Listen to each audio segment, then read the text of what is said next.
Hello, I'm Peter Blackwood. Welcome back to Icon Diary. I'm doing something that I haven't done for a little while. I'm painting an icon. This time I'm painting an icon for a commission. It's kind of an icon I've done before. It's an icon of St. Matthew, and in the project of a calendar for other commemorations that I painted over the last 8 years, I did include an icon of St. Matthew, the evangelist. This one will be slightly the same but very different because the person who's commissioning it wanted it to be based on a Russian icon that has quite deep colours, a deep purple, a deep green, and an open book. He wants it ready for next year, which is the year when St. Matthew's Gospel is dominant in the readings of the church. And so I have prepared a panel. The panel is marine ply because I find it very stable. It's been covered in linen and gesso, 10 coats, so that's very solid, very white and ready to go. So I'm ready to do a sketch of the icon onto a piece of paper the size of the kivitos, so that I have an idea of how it will fit, and when that's done we'll be ready to paint this icon. So let's get started on this adventure. I hope you will join me.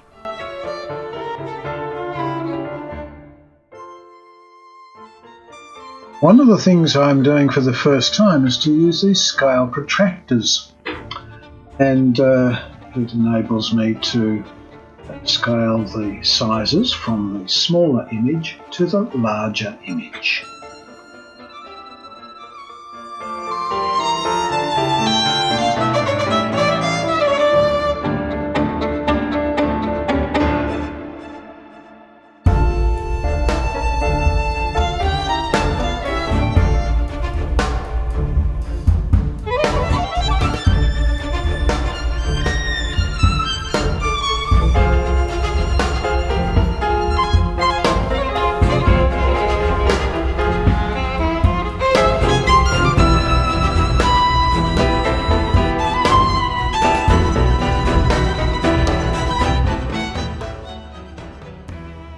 There's some red ochre on the back of this old piece of paper, so that when I use a ballpoint pen to give some lines to a few bits of this image, I'll be able to see it on the back. For my palette I'm going to need yellow ochre, chromium oxide, ultramarine blue, red ochre, Herculano red, titanium white, unbleached titanium, terra vert, raw umber green and burnt umber, and purple. I don't have any purple, I have to go and get some.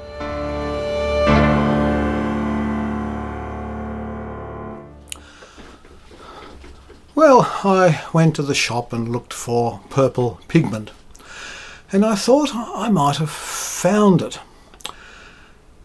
But one of the things about colour memory is that it's inaccurate. Never go to a shop saying, oh, I'll remember what that colour is for painting the wall, because it's obviously implanted in my mind because I look at that wall all the time.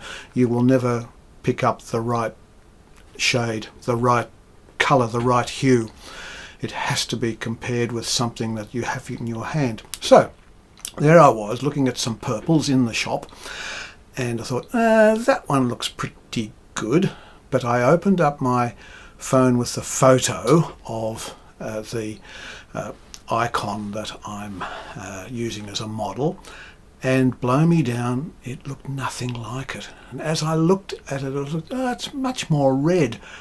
Maybe I've got that at home. And again, blow me down, when I went home, I found that many, many years ago, I had bought this cadmium red purple. It was at a time when you couldn't get ordinary cadmium red, because cadmium, all the cadmiums they're pretty toxic. In fact, they're carcinogenic, so you've got to be careful with them. But I had this, which is just as well. I paid, golly, back then $36.75, and this purple that I was about to buy was also very expensive. So I'm glad I didn't buy it, but I bought something else instead in my one of my favourite art shops in Eltham. I bought a Mahl stick, and later on you'll see me using it. So a few new things in this video of painting an icon of St Matthew. My scale dividers, my Mahl stick, and my discovery that I've got exactly the right red purple that I need for the undergarment of St Matthew.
I think there's a problem, and I think the problem is here with this eye and with here, the side of the cheek. So better fix it. It's a few days later, so getting that off with water won't work, so sandpaper is the deal.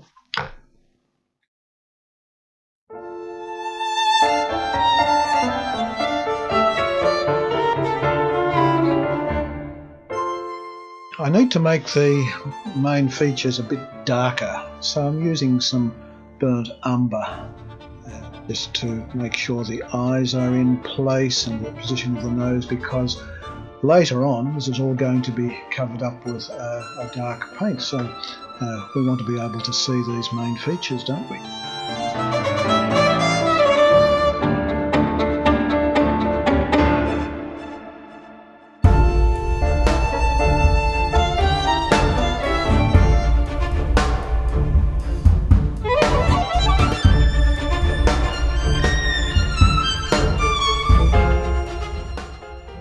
I'm going to put in background before I start on any details like faces and hands and book and clothes and things like that. So we're putting on a few coats of unbleached titanium, and in the border just adding a little bit of burnt umber, and that will make the border a bit darker. We'll need a few coats to accomplish this though.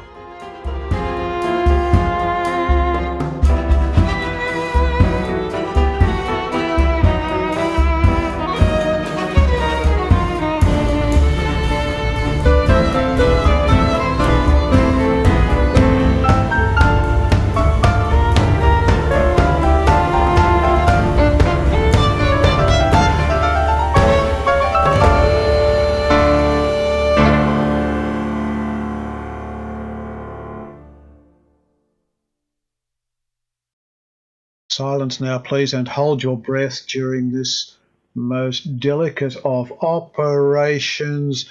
This is where I really usually have a splotch or a muck up, but no, a triumph. Hooray.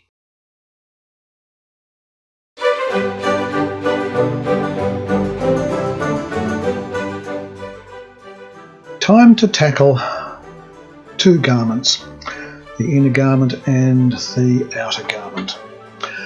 First, with burnt umber, I'm making out the outlines and then putting in the darker shadows, which I hope I will be able to see under the basic colours that I'm going to put on. And the basic colours will begin with green. It's chromium oxide, and I'm a tiny bit alarmed that it is giving such a good coverage in the first coat. I can still see the dark underneath, so that's good. But then it was also a little bright for the darker sections. I started by deepening it by using Ercolano red, because it's the red is the opposite colour to green, and opposite colours can work for making dark, but it didn't work. It looked red, so I went back and instead of putting red in, I put some blue, ultramarine blue, and it worked much better. And I added some of the ultramarine blue to the red paint that I'm using here, that, remember, I discovered, and the red purple, but I made it a bit more purple by adding the blue. And then progressively went back to each garment, adding a little bit of titanium white. And I'm really enjoying using my Mahl stick. For these garments, I'm using squirrel brush, very soft, and it's working really well. It's a number 4 squirrel brush.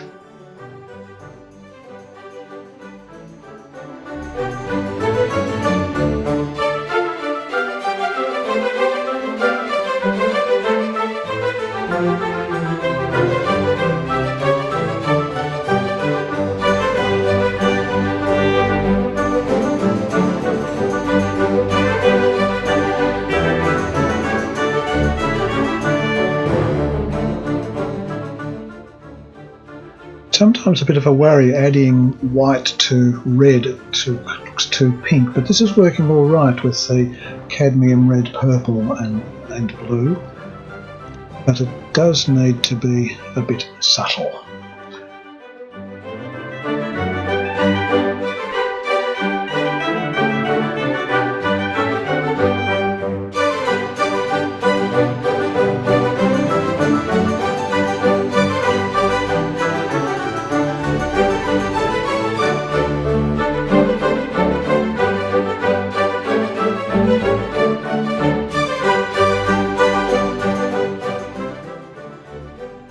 There are still some corrections to be made, but I'll do that later.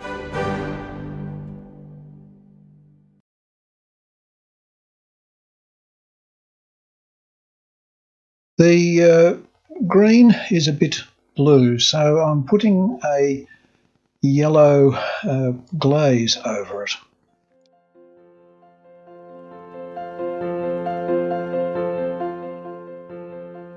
And following this up with more blue in the darker areas.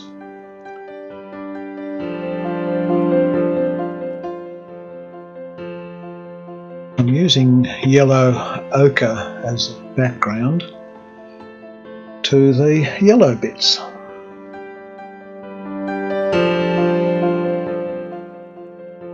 Ercolano red is the colour of choice for the red bits on the yellow, The stripe on the inner garment was a complete mess, and later on I redid it completely, as you can see there. And now it's time to put on more decorations, and one bit that I love to do and show in full speed is putting the white dots on.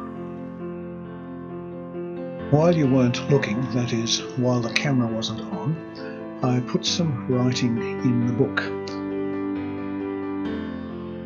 The normal convention for this is to have the beginning of that author's text. But what I chose instead was the Lord's Prayer, as it's much more interesting than the begat, the genealogical table that begins Matthew's Gospel.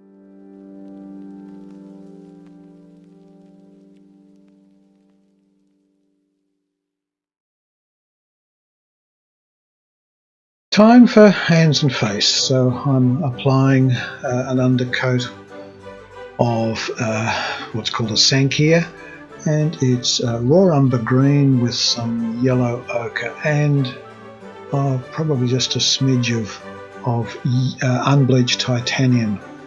It helps to give a better spread for this rather streaky pigment. But a couple of coats and we can still see the other details underneath. And then it's time to add flesh tone, and this is yellow ochre and Herculano red and a little bit of the raw umber green. And once we start to add these highlights, we're just adding titanium white to that basic mixture.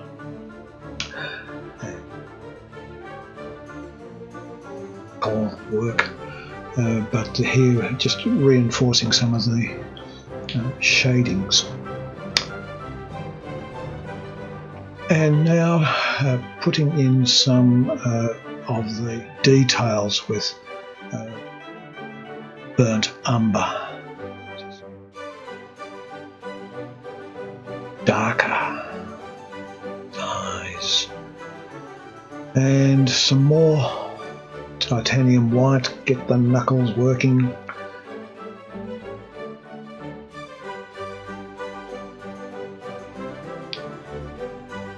More highlights on the face.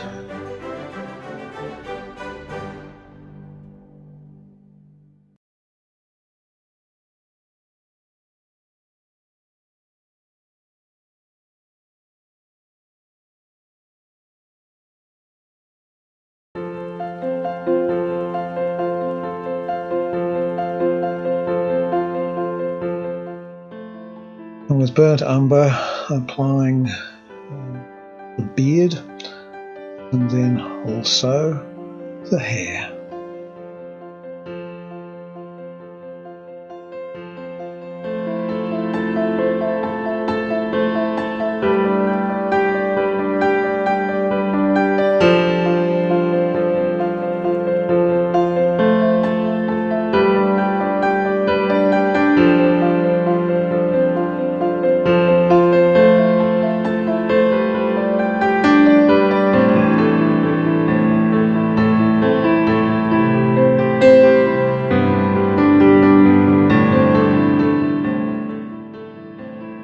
The whites of the eyes, and then just pure titanium white and a few tiny little streaks around the hair and the beard.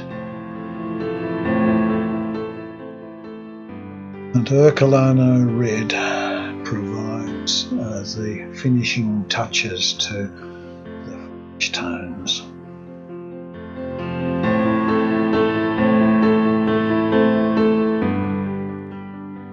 I changed the borders quite a bit. I applied a darker with some green in the outside border, and then the inner border a titanium white, and I think it worked quite well. Now it's time for the final inscription. Now for the inscription in Herculano red and in Greek, Ho Hagios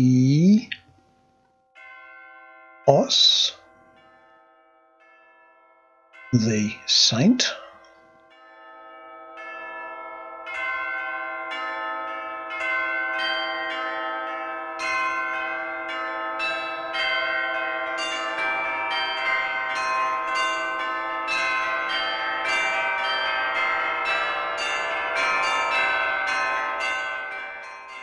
Mattheos.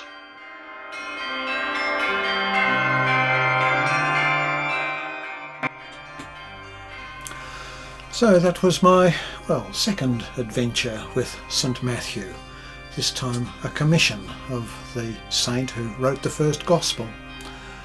And in it, a few new experiences, learning to use a Mahl stick, really enjoyed that, and also my other new toy, my Derwent scale dividers.